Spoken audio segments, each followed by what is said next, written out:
Oh, Steve and Larson! Don't you dare be sour. Clap for yourselves and feel the power. Yes. And all you people out there, you're watching Going In Raw with Steve and Larson. Hey, Friendo, Steve here. And Larson. And welcome back to Going In Raw, the only pro wrestling podcast you need to be listening to right here, youtube.com/Steve and Larson. Available wherever podcasts can be found, and of course taped live at the Twitch at twitch.tv/Steve and Larson. Speaking of the Twitch, this is very exciting. So for the friendos that are in the know, every Saturday night, myself and the enforcer Stevie Bradley solve mysteries. We do a watch along on the Twitch of Unsolved Mysteries. We're up to season 2, episode like 13 or something. This Saturday's very special because we've got two special guests. WWE Network's own Queen of the Ring, Alex, is going to come solve some mysteries. And of course, her Church of Joshi co-star, Kayla from Kayla Vision. They're going to be joining myself and the Enforcer to solve some mysteries on the Twitch. 9 p.m. Pacific, midnight Eastern. This is going to be very exciting. I don't know what the episode is going to entail. We're just doing the next episode in sequence. And this is very exciting. So far, the Enforcer and myself, Larson, we've only really solved a single mystery. And that was the mystery of the lady who believed, right? She believed there was ghosts in her house. She was getting worked by her husband, right? She was a bit of a mark, and she was being worked by her husband, who was doing everything he could not to just burst out in laughter over the whole affair. It was clear what was going on. We solved that mystery. We haven't solved any other mysteries. So I'm hoping add some brain power, add some savvy, and Alex and Kayla, full of those things. So hopefully we'll solve some mysteries. Ideally, I hope lost treasures. This can't miss. Can't miss show. Can't miss. So that should be a lot of fun. So we're going to do that. And then, that's kind of no pay-per-views this weekend. Shocking. I know. It's going to be weird to have a next weekend. weekend there is. This weekend there's not. Is next weekend Impact Wrestling's pay-per-view we present? It is. Okay. It is. All right. Well, that's just fun. We don't have to do a podcast for that one. We'll talk about that on Monday. We watch and do predictions and stuff. Yeah. That's all we got to do. Okay. Well, Trios and Impact title that I had to light up with my little light down here. Those were look at that. Hey, put your hand back over there. Woo! In the year 2000. In the year 2021, after Mania, there was a Smackdown. That was tonight. So, I thought it was much better than the Raw after Mania. Raw after Mania was hot garbage, man. We actually have Roman's first challenger now, and like a lot of us suspected correctly, seems like it's going to be Cesaro. It seems like it, but also seems like Cesaro might not be exactly done with the whole Seth Rollins thing, because Seth says it's not done till I say it's done. I'm guessing Seth will say it's done when he beats Cesaro. Mm-hmm. But you don't want Seth to beat Cesaro. Cesaro's about to get into a program with the Universal Champion because it makes Cesaro look bad.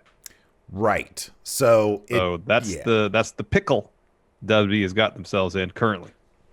Yeah, well, I mean, I think that they're going to use Seth. They're going to do this. So Roman Reigns just stacked 2 Hall of Famers and pinned them at the same time. He referenced that. He smashed them. He stacked them. He pinned them. They acknowledged him. $1 million of pyro.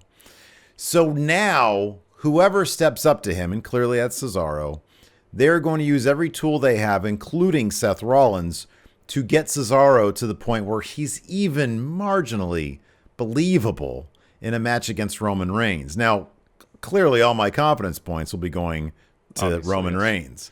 Well, here's the thing to consider. Here's please. the thing to consider. So when this match happens at WrestleMania Backlash, let's say Cesaro does get through Seth Rollins one more time with a build to that. The odds of Seth Rollins getting involved in that match at WrestleMania Backlash are high. Super high, very high, to try to cost Cesaro that match. Now we haven't seen Roman Reigns ever not one of his pay-per-view matches via DQ. Haven't seen that yet. Whatever interference happens during the course of his matches, usually or have thus far happened either in some sort of no DQ scenario or during a ref bump. So there's been no disqualifications during any of his matches. So I don't see them changing that.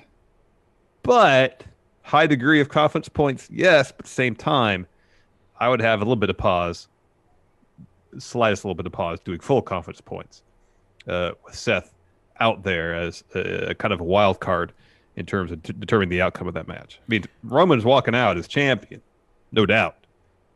But whether there's some sort of disqualification, that's always a sticking point. My counter to that would be, in how many tries? 3? How many tries did Kevin Owens get? Was it 3? Yeah, 3 pay-per-view matches. In 3 tries, what was the result? I mean, last man standing, it was Roman Reigns with the victory. Well, I mean, Roman won them all. He won them all. I get the feeling that they saw that as a decent blueprint for the next guy. I think that they're just going to do with Cesaro what they did with Kevin Owens, except instead of Jey Uso always getting involved, which he's still going to, there's going to be some added wrinkles with Seth Rollins. Yeah, that's what I'm saying. I don't think it's going to be a DQ, but it has to give you pause.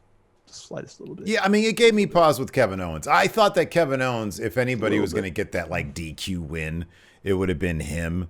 I think that the record probably matters, like, to Paul Heyman, who's like pretty heavy, apparently, allegedly, in the creative of this, and so I think that he's probably going to spare any, even DQ wins for Cesaro. I doubt that's going to happen, but there could be some pause there, sure.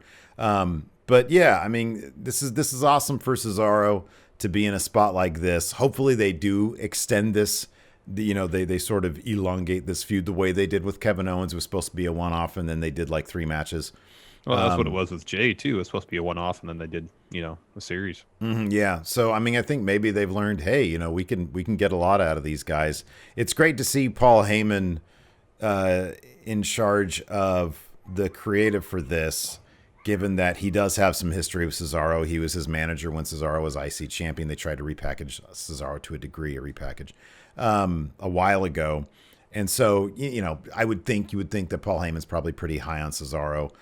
So they're going to do everything they can to make him look great in this feud. And I think this is a career, like a career level feud for Cesaro. Yeah, it could be career defining feud for him. Yeah. Defining. Yeah, that's the word. Yeah. So yeah, I thought that was really cool. Man, I really thought we were going to have new tag champions tonight. I thought they set that thing up for the Street Profits to win. I thought that would have been if Dolph and Rude had interrupted at any point during Bianca's celebration, even at the very end. Then you're telegraphing it.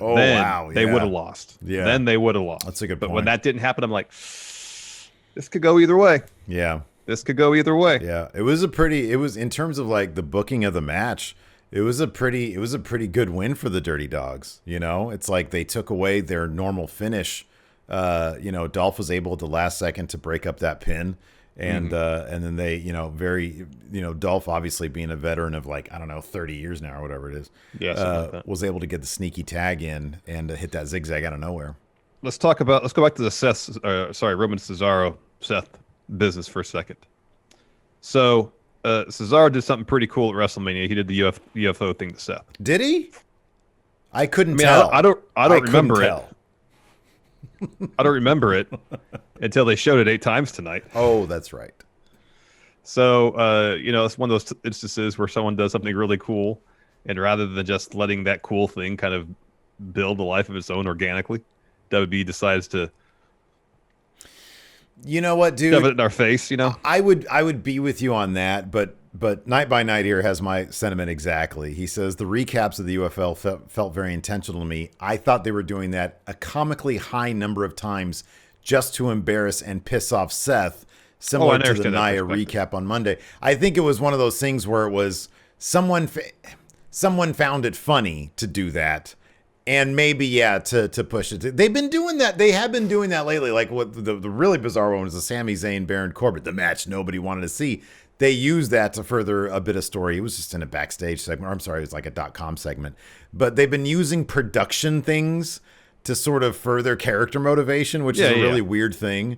But yeah, I didn't necessarily think it was like, hey, we're gonna run this into the ground. We're gonna run this into the ground, sort of in an ironic fashion. And I understand. Yeah. I understand that perspective. It does. There's a bit of payoff at the end when Seth comes out, but until you get there, you're like, why are we seeing this again? We just saw it. We just saw it. Yeah. Once they got to like the fourth time, I was like, oh, okay. So we're gonna see this like a lot. This is sort 4 of more times. This is a gag they're doing. Okay. 4 more times, yeah. And with WWE, you just never know. You know, they try to make when Nia did the whole thing. They try to make that into a thing. Yeah, I would never put it past them. You know, they're so rarely clever. You know, they're so rarely self-aware. I'll put it that way. That when they do something like this, it's like, well, are they in on the joke? Maybe, maybe not. It's like in that regard, they haven't exactly earned the benefit of the doubt. According to a report, Kevin Dunn never understood Billy Kay's appeal. So you questioning this is totally on solid ground. Yeah. Anyways, let's get into it. Why not? So show kicked off, of course, with an extended WrestleMania recap about the main event. Then Michael Cole introduces new analyst at the SmackDown desk, Pat McAfee. Of course, we talked about that on today's news brief. I thought he did pretty damn great, man. I was into it. I thought that Vince loves his color commentator guys sometimes to be heels, to be bad guys, right? To side with the heels, to see the other point of view. I thought he actually did a pretty good job. Again, it's pretty early, but I thought just out the gate, he did a pretty good job of towing that line between being a bad guy, siding with the heels, and also at the same time providing some pretty decent, analysis of just what was going on.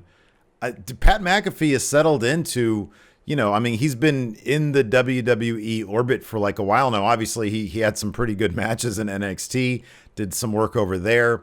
He was on plenty of kickoff shows, plenty of panels. I thought that they put him down and he did better than anybody could possibly be expected to do on their first night. Yeah, I thought he did pretty darn good. Show opens up with a Roman Reigns promo. Of course, as usual, he takes a sweet time getting in the ring. Once he gets there, he says it's no secret. I put a lot of eyes on SmackDown. But for the new viewers, Paul, tell him about the people I beat at Mania. And he does. He lists off the accomplishment of Edge, Daniel Bryan. So Daniel Bryan is going to be a Hall of Famer probably pretty soon because he should probably retire after what happened at Mania where Roman beat him, stacked him, said it was basically a handicap match rather than triple threat. Roman talks some more, says he called his shot. He said he was going to smash him, stack him, pit him 1, 2, 3, and then they acknowledge me. He says he'll probably never be another triple threat again because of what he did. No one wants to face me. He says if he's doing that to men like that, Hall of Famers, who's going to step up? Oof. Nobody. Nobody's going to step up to me. Okay, no Paul. one's on my level. He said, all right, Paul, we fulfilled our obligations. Tell him to cut the check, fire up the jet. It's time to go. And then Cesaro, his music hits. He walks to the ring. He gets right in Reigns' face, looks at the Universal title, walks over and asks for a mic. And when he has his back turned towards him, Paul, Roman, and Jey just walk out. They just walk out. And Cesaro, man, he should have just taken that mic anyways and cut a promo. You're out there. You're out there. Talk some crap. If there's one thing that we've learned, it's that Roman's skin can be kind of thin sometimes. Yes. Like, it doesn't really take that much to get under his skin. You can do it. Like, it doesn't take a lot. We've seen any number of guys do it to him. Daniel Bryan most recently. Got to get on that mic and see, you're out there. You got a mic. Yep. You don't just leave like a chump, Cesaro. You get on that mic and you spit some venom. It was pretty disrespectful by Roman Reigns. Oh yeah, seriously disrespectful. After that, Adam Pearce and Sonya Deville are chatting backstage. Cesaro walks in. He says, if he asked if they saw what Roman did, call him a son of a bitch. Says I'll step up to him and I want a match with Roman. Doesn't be for the title or anything, but I want it tonight. Adam Pearce starts to say something, and Sonya Deville just interrupts. Goes, "Yeah, I'll go talk to Roman about it." Boy, that's weird. Why do I have that segment after the Otis versus Rey Mysterio match? That is strange. That was weird. Anyways, either before or after that, we had Otis versus Rey Mysterio. During the majority of this match, Otis is throwing Rey around like he's nothing. At one point, he misses a splash from the second rope. Rey hits a 619. This was rad. The finish was great. He goes to the top, and he somehow finds himself flying from the top, landing in position for a crucifix pin, and hits a crucifix bomb on Otis for 3. That was rad. That's pretty cool. That was great. That's so pretty cool. He gets. The I like win that there because over it's, Otis. as large as what Otis is. If Rey had just hit a frog splash, I mean, we've seen smaller wrestlers beat larger wrestlers with frog splash. But I like this is a situation where it took leverage and as commentary mentioned, Otis's own momentum used it against him to get the win. This seemed a bit more believable, you know. Yeah. No, you're absolutely right. Like the pin looked believable. And especially, you know what? Another shout out to McAfee. He was talking about Otis's size the whole time. He was like, man, he's 5'10", 330. That sounds impossible, Cole. And it was being 5'10", 330 that ended up losing him the match. Yeah. Yep. Next, Paul. Oh, I missed this because I was getting some dinner. The first part of it, I walked in when Heyman was talking all sorts of crap about Cesaro. What do you say beforehand, Steve? Oh, they just asked him. Kayla asked him, "Are you going to accept the challenge that Cesaro laid down?" And he says, "Oh yeah, because we do that around here. We just accept anybody's challenge, even a Neanderthal like Cesaro." Talked about him having. He said he had buck teeth, which is number one, very rude, and actually not true about Cesaro. But then he had a great line. He says, there was no rain delay on Saturday. Those were tears from angels over the beating of Roman would give Bryan an edge at WrestleMania. And we got to the locker room. It was tears on the ground from the roster. And because they were crying over who would approach Roman Reigns. Well, comes Cesaro, a $1 billion body with a 10-cent brain. He comes out of the locker room. He's a joke. Fine, let's give him what he wants. Cesaro one-on-one in the main event against the main event, Jey Uso. Yeah. After that, Sami Zayn had a promo. He says, I see all the headlines about WrestleMania except the most accurate one. Sami was once again screwed. Mania was supposed to be his vindication. Logan Paul was supposed to help him with his documentary. Logan was there to watch Sami's grand victory, but that's not how it went down. That's because Logan Paul's mind was poisoned by Kevin Owens, by the W Universe, by Michael Cole. Everyone got in Logan's head. He could sense it. He felt Logan Paul pull back when Sami hugged him before his match. So Sami was distracted during the entire bout. He kept on thinking, is Logan okay? And that is the only reason Kevin Owens won at WrestleMania. He says, but tonight I won't be denied my vindication, my revenge. Tonight there's no toxic fans in the stands. There's no Logan Paul. There's no distraction. There's no way for Kevin Owens to steal this win. And that's why he's not going to come out. And as soon as he finished that sentence, Kevin Owens music hits. He comes to the ring. Yeah, and they have themselves a match. This was fun. It wasn't quite the pace that we saw at WrestleMania because they gave him more time. And it ended with Sami Zayn just leaving and getting himself counted out. There were some cool moments. Sami hit like a sunset flip powerbomb and Kevin Owens from like the second rope. That was cool. But obviously we're getting another match between these two guys at WrestleMania Backlash. Right, exactly. Hey, if any of those were going to be a rematch at Backlash, that's the one. That's what I'd want, man. Sounds like we're probably going to get a couple rematches at Mania Backlash. You know, it's not going to get a rematch, Daniel Bryan and Edge. No. I doubt they'll be making any sort of appearance. Nor should they. They need to show At up in WrestleMania AEW or something, man. Go find different jobs. God damn, you got stacked. You got stacked. I smashed them. I stacked them. That's shocking. Pinned them they 1, did 2, that, 3. by the way. Like when you think about it, that's actually pretty shocking that they stacked them. And that was really shocking. I was not expecting that whatsoever. Next, Apollo Crews had a promo. He said he introduced us to his friend, formerly known as Dabba-Kato. Now he is Commander Aziz. His move that he did was the Nigerian nail. What? Can they at least kayfabe the name change? Oh, I know. Like we saw him. Didn't he have a match on main roster? He was drafted. to Raw. Yeah. Because he came up from Raw Underground. But no, they did. Well, I mean, they said Commander Aziz was a former member of the Nigerian Elite Guard and a member of the Raw Underground roster. Yeah, I don't know. At least Shane nodded to Amos. At least they did that. Mm-hmm. Can we reference the fact that he was drafted and we saw him? They're making him seem like he was drafted by Raw, though, Steve. Just saying. No, I act agree. like he's a completely different person. Agreed. Apollo was saying like he would give Big E a rematch tonight, but Big E isn't there because of Commander Aziz. Yeah, dude, I got that. That's the terrifying. Nigerian nail. Dunk.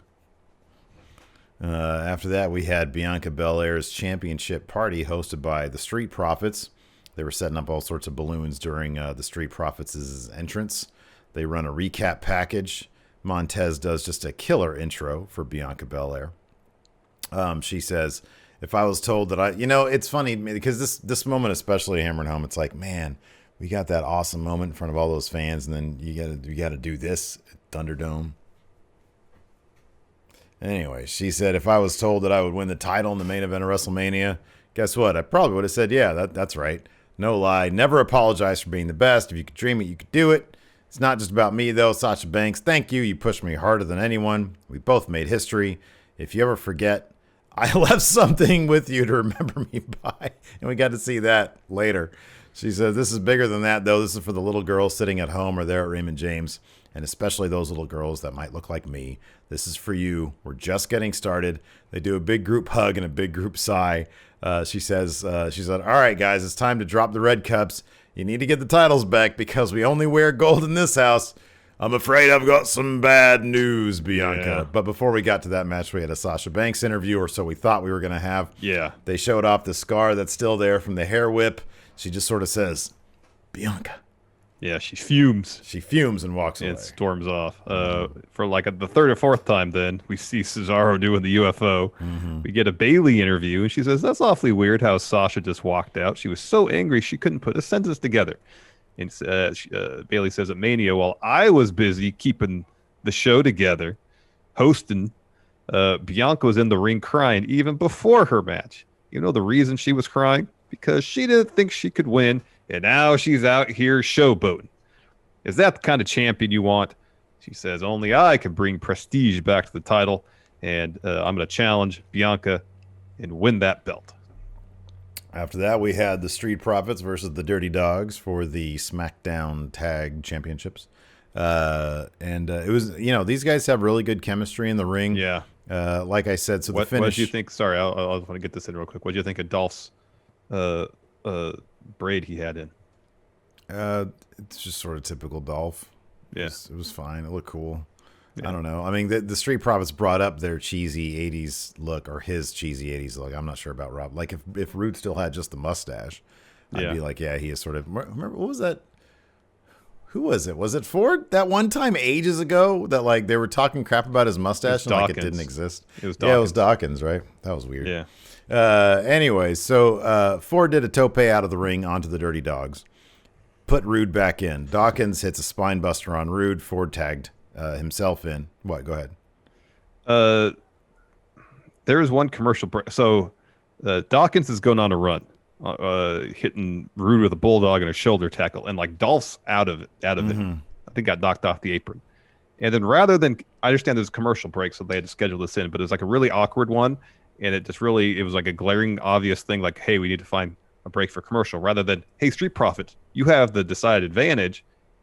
Dolph's out of the equation. Oh, yeah. Where they run ringside, like Dawkins slides out of the ring, Ford runs over, and they go to camera to start screaming at it. It would go to commercial break. That's a good point. I'm like, you have the advantage here. Yeah. As a viewer watching the show, two teams competing over tag titles, you have the advantage. Don't take a break to go scream in the camera. I understand they were told to do that, but logically, it just doesn't make sense. I don't necessarily love to like put the pieces together on their behalf, but every tag team should have a certain weakness. And in the Street Profits case, their hubris can be that because they showboat quite a bit. And yeah, they probably should get back in there and take care of business. But part of their thing is, hey, we're the dudes who we're going to talk a lot of shit. And that's part of it. And it's like, yeah, they should probably pay more attention, but that's just one of their weaknesses. And it ended up hurting them here. I don't necessarily know if they showboat a lot, though. When they're in the ring, they get down to business. They don't showboat a ton. They're in the camera a lot, dude. Like, they mug a lot. I mean, Dawkins' whole thing about doing, and I know typically he saved it for after the matches, but he would do the Warrior ropes. Oops. Oh, that's Ford. Yeah, Ford to do that. I'm sorry, Ford, yeah. I mean, I don't know. I kind of feel like that's within the context of the match. Like, I don't feel like there's some acts that are like really like obviously showboating or easily distracted. I don't know if I feel like Street Profits are necessarily in that category. That's just me though. So anyways, finish off Ford Tope out of the ring onto the Dirty Dawgs. Dawkins hits a spine buster on Rude. Ford hits the frog splash. Dolph breaks that up. Montez attacks Rude in the corner. Sort of gets tied up talking to the ref. And while he does that, for just a moment, Dolph tags Rude, so he's the legal man. Montez goes back after Rude, not understanding that Dolph is the legal man. Yes. And he throws him to the corner, and then out of nowhere, Dolph hits that zigzag quick pin for 3. Yes. Dirty Dawgs retain their titles, which will probably go to the Mysterios come WrestleMania Backlash. Maybe. After that, we got a Cesaro interview. He's asked about his response to Heyman. He says, you know what, I think Paul is right. Cesaro says he does have buck teeth. He says, I'm not the smartest guy, but he's wrong about one thing. Doesn't he know like 7 languages or something? He does. He says, I belong in the ring with Roman, and he's going to prove it tonight by beating his cousin, Jey Uso. After that, we had, oh, God, Larson. Here, I'll be right back. Hold on. I got to let the dog out. You're leaving? Okay. Yeah. I got to let the dog out. 1 second. Okay. So we had Natalya versus Shayna Baszler. And I really wish Larson hadn't just left because we could talk about the fact that Shayna Baszler got rolled up again.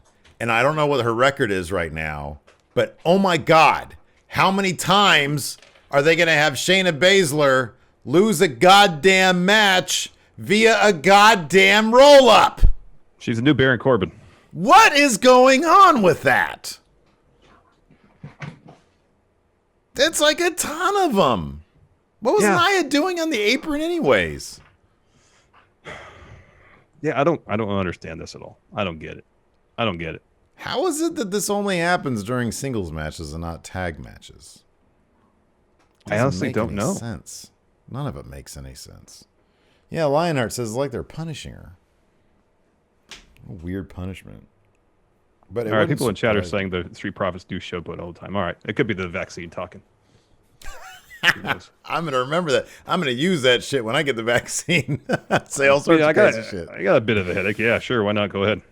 Oh no, do you? Yeah, I'm not using that as an excuse. I was being. Oh no, I'm not saying that you're using that as an excuse. I was just clowning around. So, anyways, yeah, I gave that match no stars, Larson. No stars, none.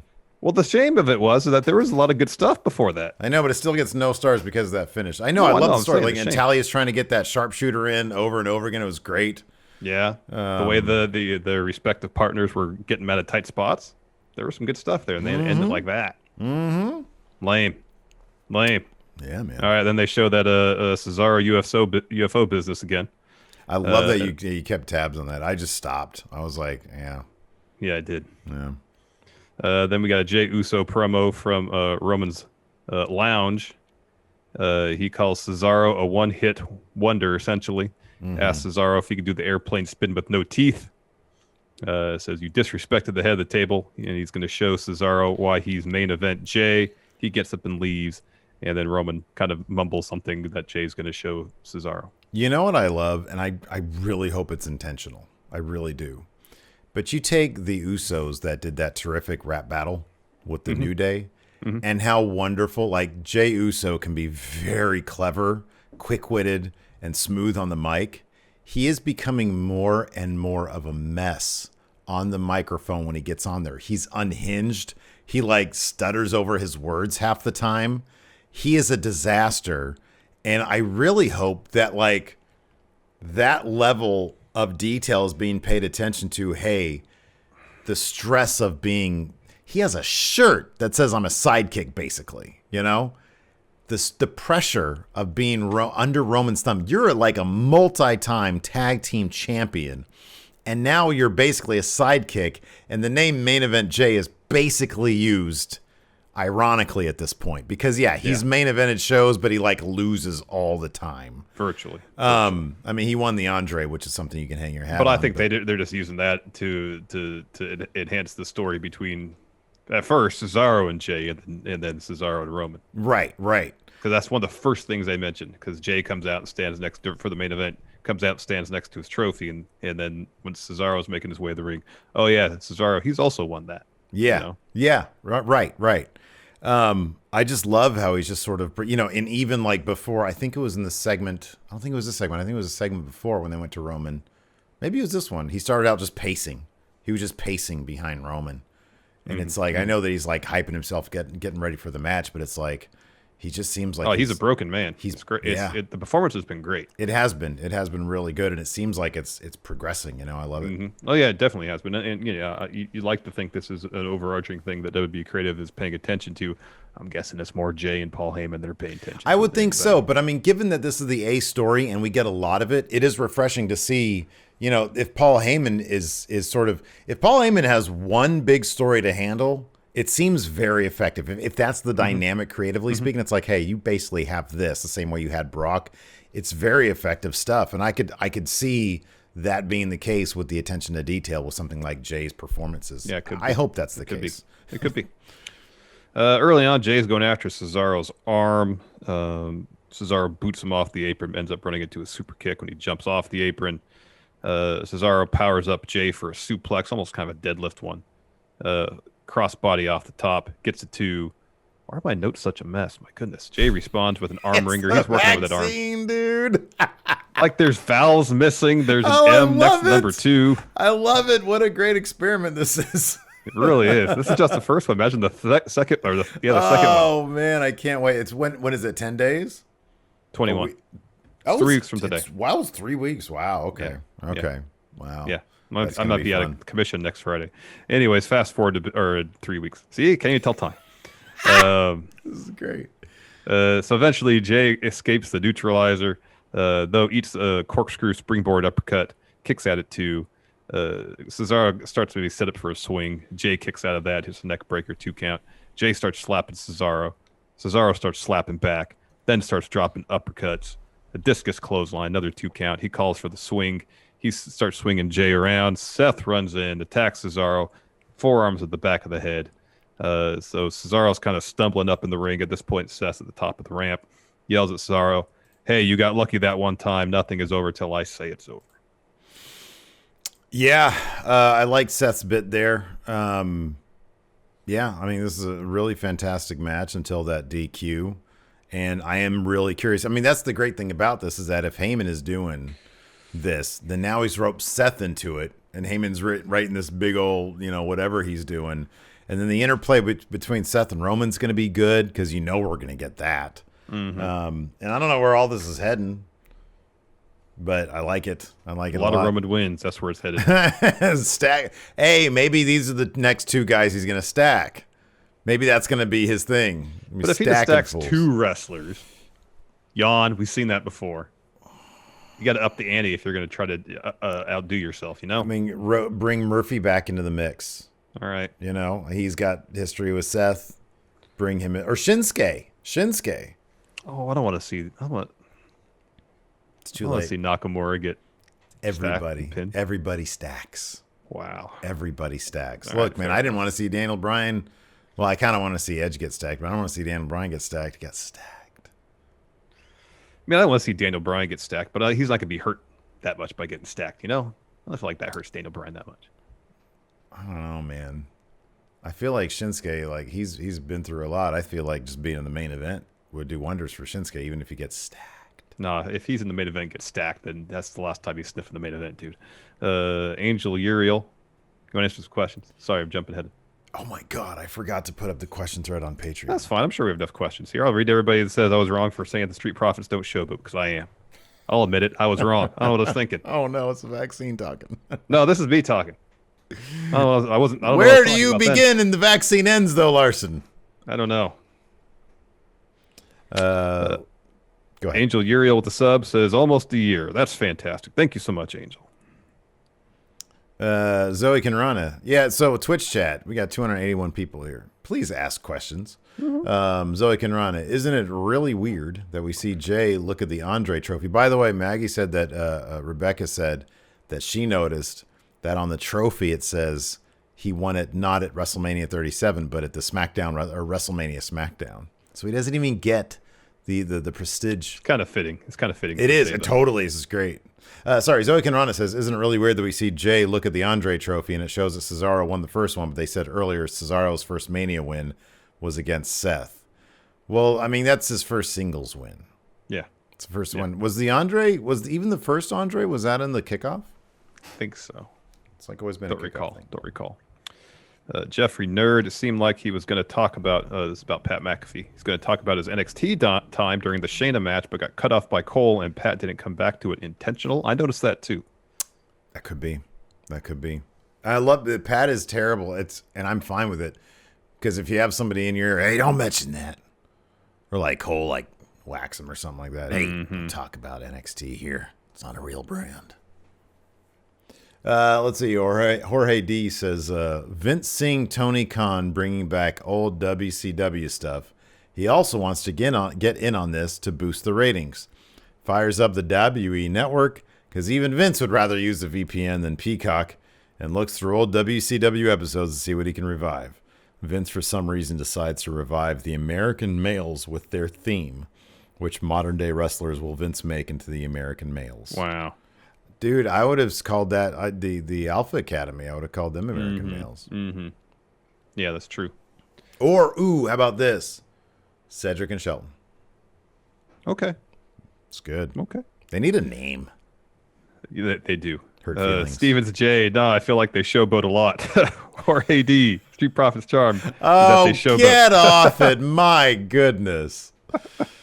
I'm laughing at myself. Come on. I'm laughing. It's your superior. Maggie says the 5G is rewiring my brain.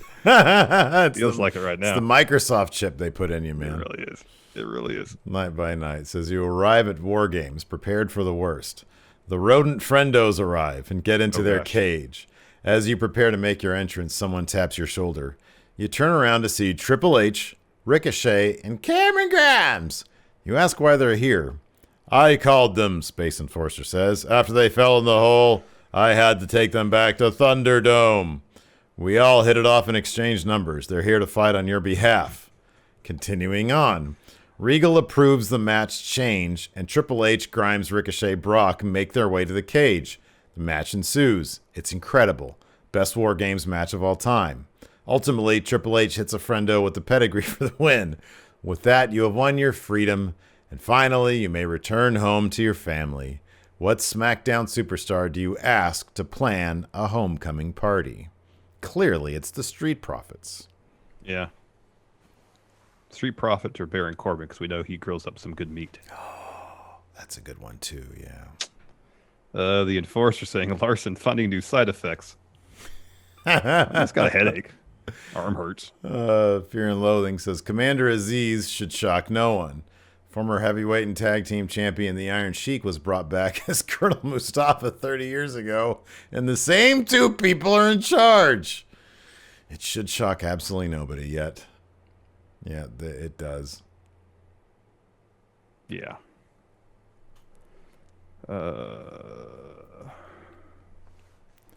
this is Shane's a good birthday tweet. Steve, after taking the vaccine on a Monday night, I can't wait to watch and review Raw tonight, and I wish it was 4 hours. Exactly. I know. Yeah, Jorge D says, Bill Gates, stop reprogramming Larson.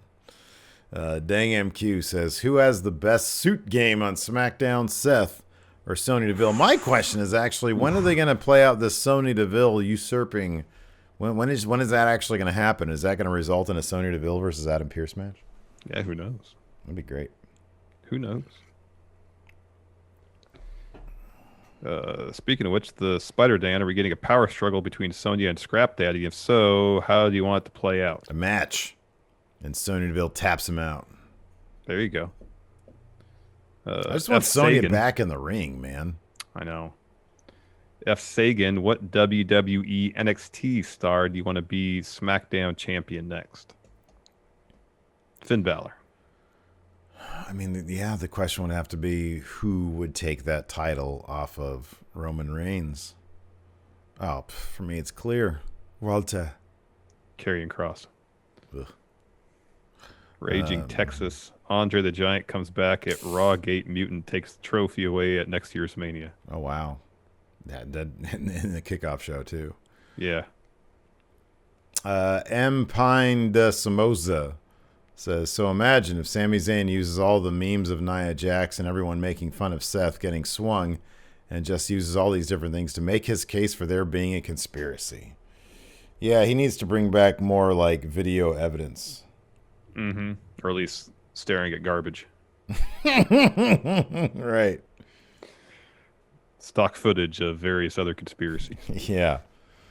Yeah, the eye on the dollar bill. Yeah. F. Sagan, what SmackDown star needs a gimmick rebrand in your eyes?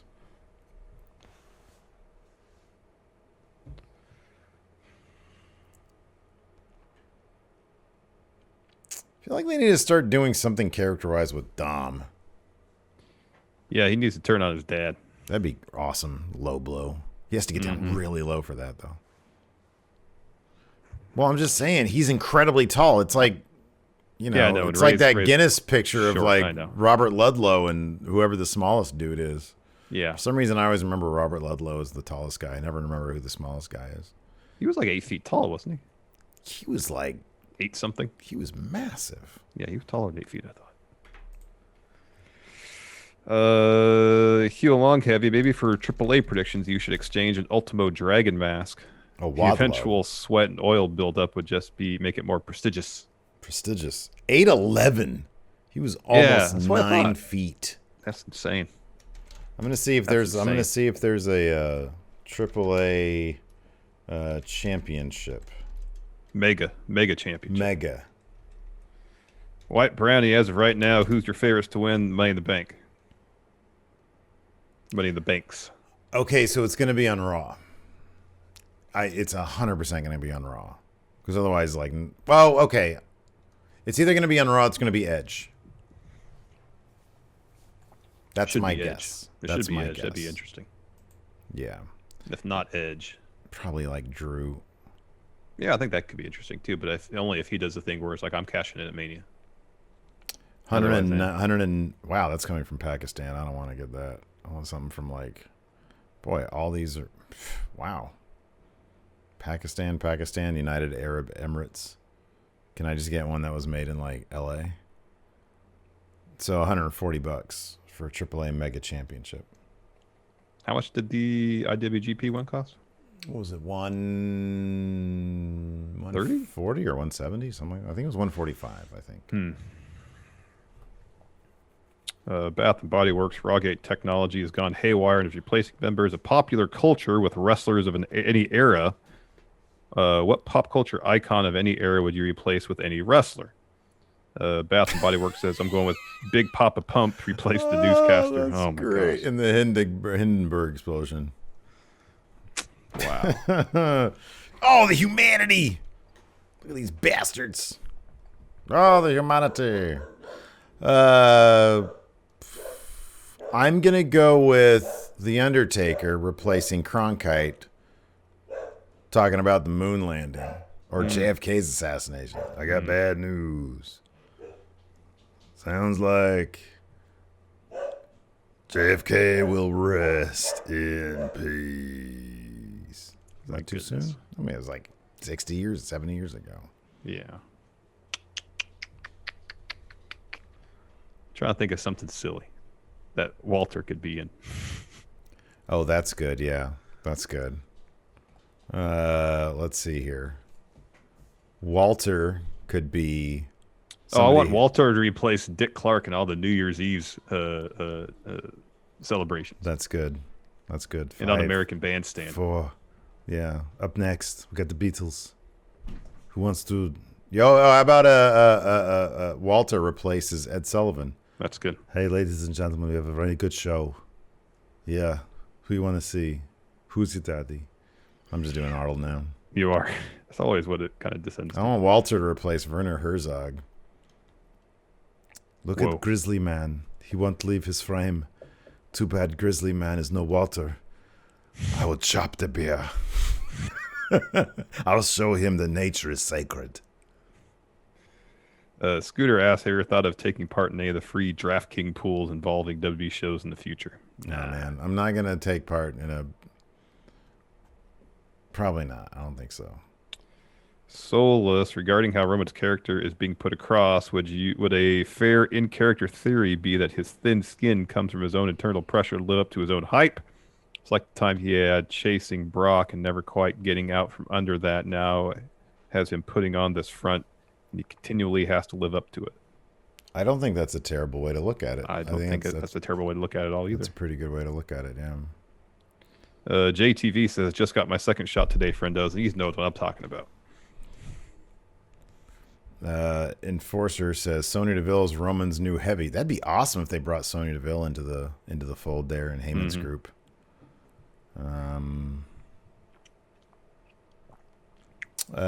G-Man says, how would you feel if Joe went back to Impact? I'd love it. You know why? Yeah, because Thursdays is Impact on our Twitch channel. Yep. And that'd be a lot of fun. I would prefer to see him in AEW, though. And Pineda Somoza, which Raw superstars would you like being moved to SmackDown? The SmackDown superstars moved to Raw. I'm really happy with the way the roster is now, to be honest with you. I don't think any I don't want to see any changes for like 3 years. The draft should be like no more than like 3 years apart. Like it should be 3 years is the minimum that they should be doing the draft. I don't like every year. Yeah, I don't either. I don't think. Jorge D, which wrestler could seamlessly replace Robert Stack in Unsolved Mysteries? Who's got the... Undertaker. John Cena. Oh, yeah, that'd be a good one. And then Jorge D also asked, by the way, Steve, is there a place that we can watch Unsolved Mysteries on Twitch on Saturdays? Yeah, man. I brought it up at the head of the show. Oh, is there a place? Well, YouTube. So, like, we do watch-alongs, but, like, you got to watch it yourself on a second screen because we don't want to get the old DMCA thing. Yeah. Plus, some people noted when we were talking about it because we were like, hey, if I moved it over to MF Steve here, which I don't really care about that channel, if I moved it over there, would people want that? And the majority, and most of the people were actually like, I don't need to see it on screen. I could do the second screen thing. I mean, some people wanted it. But they were like, because I like to control the volume myself. I was like, okay, fair enough. That's a good point. Dr. Lipkin of the recently released wrestlers, who do you most hope makes a Twitch channel? Billy Kay. 1,000% Billy Kay. Also Joe. Yes. All right. Well, that's going to do it for us. Twitch chat, stick around. We'll hang out for a little bit. Thanks, everybody, for watching. We appreciate it. Till next time, we'll talk to you later. Goodbye. Help support Going In Raw today by becoming a Friendo Club TV member. You'll get access to new bonus episodes every week, including Friendo Club Arcade, Live Power Rank, Vintage 10 for the Wins, and Ask Steven Larson. Get access to Friendo Club TV today by becoming a $5 and up patron at patreon.com/Steven Larson, by throwing us a sub at twitch.tv/Steven Larson, or by clicking join at youtube.com/Steven Larson.